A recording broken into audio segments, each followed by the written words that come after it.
Percaya dan yakin saudara yang kasih, Tuhan sudah membawa diri kita menjadi manusia baru dan terus upayakan membuktikan kepada dunia ini bahwa kita adalah manusia baru di dalam Kristus. Yang lama sudah berlalu, sesungguhnya yang baru sudah datang dan aku mengarahkan diri kepada apa yang ada di hadapanku, yaitu panggilan surgawi. Maka kalau kita setia dengan panggilan kita sebagai umat Tuhan yang harus berjalan di dalam kebenaran, mahkota kebenaran, mahkota kehidupan akan menjadi milik dan bagian kita. Kita akan terima.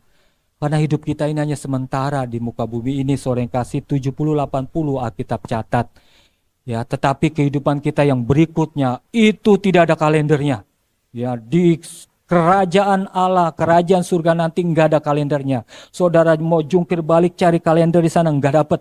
Ya, karena itu memang kehidupan yang tidak akan ada batasnya. Ya, justru kita dipersiapkan untuk hidup di sana. Ya, bukan dengan 72 bidadari. Ya, tetapi kehidupan bersama-sama dengan Tuhan, saudara yang kasih. Dan itu suatu kehidupan yang luar biasa indah. Buktinya yang sudah ada di sana nggak kembali ke bumi. Karena mereka sudah merasa indah, nyaman tinggal di sana, saudara yang kasih. Jalanannya terbuat dari emas, ya, tiang-tiangnya dari permata. Jadi indah banget. Jadi justru kehidupan kita yang di muka bumi ini adalah pelatihan untuk kita ada di surga nanti. Amin, saudara yang kasih. Yang selanjutnya, slide selanjutnya, jadi dari kesimpulannya adalah mari kita mau terima miracle in God itu, keajaiban Tuhan itu dalam hidup kita. Amin, saudara yang kasih. Orang yang menerima miracle in God adalah orang yang menghargai kasih karunia daripada Tuhan. Ya, kalau kita sudah terima keselamatan daripada Tuhan Yesus, pertahankan itu. Jangan lepaskan karena Muhammad, karena Sanusi, jangan ya, yang wanita-wanita jangan.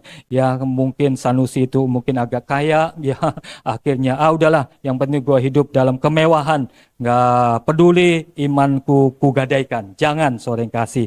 Ya, tetapi hargailah kasih karunia yang Tuhan sudah karuniakan kepada kita di dalam Yesus Kristus. Yaitu hidup kekal yang Dia sediakan dalam Yesus Kristus. Menghargai kasih karunia Tuhan. Karena siapa sih kita sehingga kita Tuhan layakkan untuk menerima keselamatan itu. Siapa sih kita sehingga kita disediakan hidup yang kekal bersama-sama dengan Dia nanti di surga. Saudara yang kasih, siapakah kita? Tuhan terima kita apa adanya. Bukan karena ada apanya. Nah, ini luar biasanya, saudara yang kasih. Yesus mau mati di atas kayu salib untuk korbankan dirinya hanya untuk saudara dan saya. Ya, hanya untuk kita, saudara yang kasih. Siapa sih kita, saudara yang kasih? Tapi Dia mau korbankan dirinya di kayu salib. Wah, itu luar biasa. Dan kita harus hargai kasih karunia Tuhan itu. Dan yang kedua, saudara yang kasih, orang yang akan menerima miracle in God adalah mereka yang suka berkorban. Ya, bukan hanya korban materi untuk gereja Tuhan di tempat ini, tetapi juga mungkin korban yang lain.